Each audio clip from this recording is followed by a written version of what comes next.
उसके बाद हम बात करते हैं एस्टेरॉइड, ठीक है, और मेटेओराइट के। अब देखें, होता ये है कि हमारे पास जो प्लैनेट होते हैं ना, ठीक है, ये वाले जो प्लैनेट होते हैं वो हमारे पास क्या कहलाते हैं, सॉलिड प्लैनेट कहलाते हैं। ये वाले जो प्लैनेट होते हैं हमारे पास गैसियस प्लैनेट कहलाते हैं। अब जो प्लैनेट होते हैं ना, इन दोनों को डिस्टेंस में रखा जाता है, और ये जो पूरा ये वाले जो चेन होती है ना, ये हमारे पास ये पूरी स्टोन चेन होती है। इस स्टोन चेन, ये दोनों स्टोन चेन होती हैं, और इन दोनों स्टोन चेन को क्या बोला जाता है, इन दोनों स्टोन चेन को बोला जाता है एस्टेरॉइड स्टोन। ये भी एस्टेरॉइड है और ये भी एस्टेरॉइड है, ठीक है, ये दोनों एस्टेरॉइड हैं। अब जो ये एस्टेरॉइड होते हैं ना, तो ये वाले जो होते हैं ना, ये कीपर बेल्ट नाम है कि जो मतलब आउटर एस्टेरॉइड जो हैं, अगर उनका क्या नाम है, अगर ये क्वेश्चन आ जाए तो ये वाले जो एस्टेरॉइड होते हैं ना, ये हमारे पास कीपर बेल्ट के नाम है इनका। और ये वाले जो एस्टेरॉइड होते हैं ना, ये अंदर वाले, ठीक है, ये वाले जो होते हैं ये हमारे पास एस्टेरॉइड सॉल्ट बेल्ट कहलाते हैं। क्योंकि जब इन्वेस्टिगेशन की गई तो इस पर ये पता चला कि ये बिल्कुल ऐसे होते हैं, बिल्कुल नमक जो होता है ना, सॉल्ट होता है, उसके दाने की तरह होते हैं। तो ये मतलब पूरे यूं लाइन से यूं लगे हुए होते हैं ताकि गैसियस और सॉलिड जो है वो अलग अलग रहें, ठीक है। और ये वाले जो होते हैं ना, ये ऑल ओवर सारे प्लेनेट के ऊपर होते हैं। तो ये वाले जो होते हैं ये हमारे पास क्या कहलाते हैं, एस्टेरॉइड कीपर बेल्ट कहलाते हैं। और ये वाले जो होते हैं ये हमारे पास कहलाते हैं एस्टेरॉइड सॉल्ट बेल्ट, ठीक है। अब इसके बाद बात करते हैं मेटेओराइट की। देखें क्या होता है, जो मेटेओराइट होते हैं ना, ये सिर्फ अर्थ के राउंड होते हैं बस।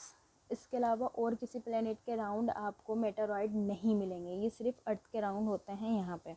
अब ये पूरा ये वाला जो एरिया होता है ना, यहाँ पे पूरा मेटेओराइट होता है। और ये वाला जो एरिया है ना पूरा, ये अंदर ये 10,000 किलोमीटर होता है, जो कि हमारा क्या कहलाता है, ये पूरा हमारा कहलाता है एटमॉस्फेयर। ये पूरा हमारे पास एटमॉस्फेयर कहलाता है। और इसके अंदर कौन कौन सी गैसेस होती हैं, हाइड्रोजन होगा, ऑक्सीजन होगा, नाइट्रोजन होगा, कार्बन डाइऑक्साइड होगा, और दूसरी जितनी भी ऑक्सीजन गैसेस होती हैं वो होती हैं, ठीक है। जब ये हमारा पूरा एटमॉस्फेयर मतलब जो एटमॉस्फेयर होता है वो ख़त्म हो जाता है, और जो हमारा स्पेस स्टार्ट हो रहा होता है ना, तो स्पेस के लिए अल्लाह ताला ने ये प्रोटेक्शन बनाई हुई है कि ऐसा ना हो कि अर्थ को और दूसरी जो मतलब दूसरे प्लैनेट से या और दूसरे जो स्टोन्स हो या और दूसरी चीज़ों से, मतलब अर्थ को अगर कोई अर्थ डैमेज ना कर सके, ठीक है। ये भी एक कुदरत का निज़ाम है कि अल्लाह ताला ने अर्थ की प्रोटेक्शन के लिए यहाँ पे पूरा ना एक मेटेओराइट पूरे स्टोन्स लगाए हुए, ताकि यहाँ वाले कोई जो पार्ट है या यहाँ वाला कोई स्टोन है वो अंदर ना आ सके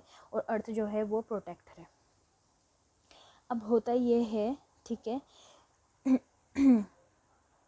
अब होता ये है कि ये जो पूरा एरिया है ये हमारे पास क्या है, ये एटमॉस्फेयर है, ये हमारे पास क्या है, ये हमारे पास अर्थ है, ठीक है। अब जो हमारे पास मेटेओराइट स्टोन होते हैं ना, ये छोटे छोटे स्टोन होते हैं, ये ऐसे होंगे 1 मीटर से लेके 1 किलोमीटर तक थिक होगा, ठीक है। मगर जो हमारे पास एस्टेरॉइड होता है ना, एस्टेरॉइड जो होता है वो 1 किलोमीटर की थिकनेस से स्टार्ट होता है और 960 किलोमीटर की थिकनेस तक जाता है, ठीक है। और ये भी आ सकता है कि एस्टेरॉइड का सबसे बड़ा स्टोन का नाम क्या है, तो सबसे बड़े स्टोन का नाम है सेरस।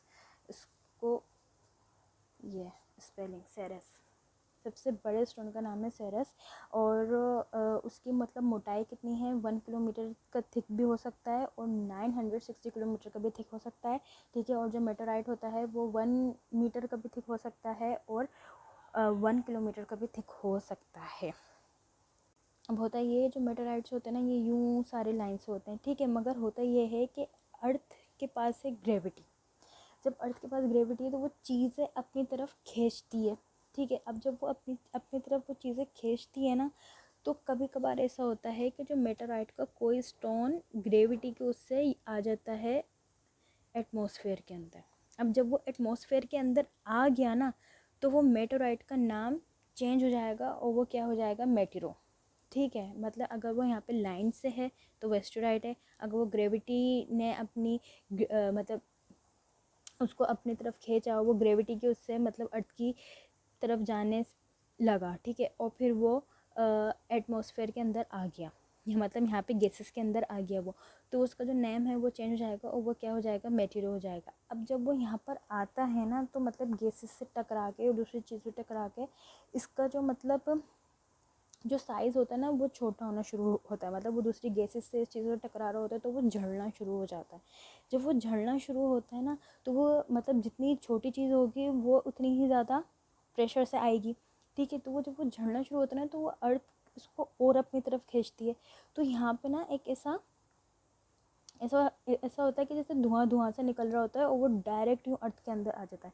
पहले लोग समझते थे कि ये कोई टूटता तारा है, मगर फिर जब लोगों ने मतलब जो साइंटिस्ट थे उन्होंने इन्वेस्टिगेशन की तो उनको पता चला कि नहीं, ये टूटता तारा नहीं है। ये शेप ऐसी देता है कि आगे तारों पीछे से कोई जैसे कोई वाइट से कोई लाइन बन रही हो। अगर ये टूटता तारा नहीं होता, ये मेटोराइड होते हैं जो कि ग्रेविटी की वजह से अर्थ के अंदर आ जाता है, मगर जब वो एटमॉस्फेयर में आते हैं, ठीक है, तो वो दूसरी गैसेस से टकरा के उनका जो स्ट्रक्चर होता है वो थोड़ा डैमेज होता है, वो साइज़ में थोड़े छोटे होते हैं, फिर वो अर्थ के अंदर आते हैं। जब वो अर्थ के अंदर आ जाते हैं ना, ठीक है, तो उनका जो नेम होता है ना वो फिर चेंज हो जाता है। फिर वो क्या हो जाता है, मेटेराइट। जब वो चैन के अंदर है वो मेटेराइट है, जब वो एटमॉस्फेयर में आ रहा है वो मेटेरो है, और जब वो अर्थ के अंदर आ जाता है तो वो मेटेराइट है। तो ये था मेटेराइट और मेटेराइट स्टोन और एस्टेरॉयड स्टोन। अल्लाह हाफिज़।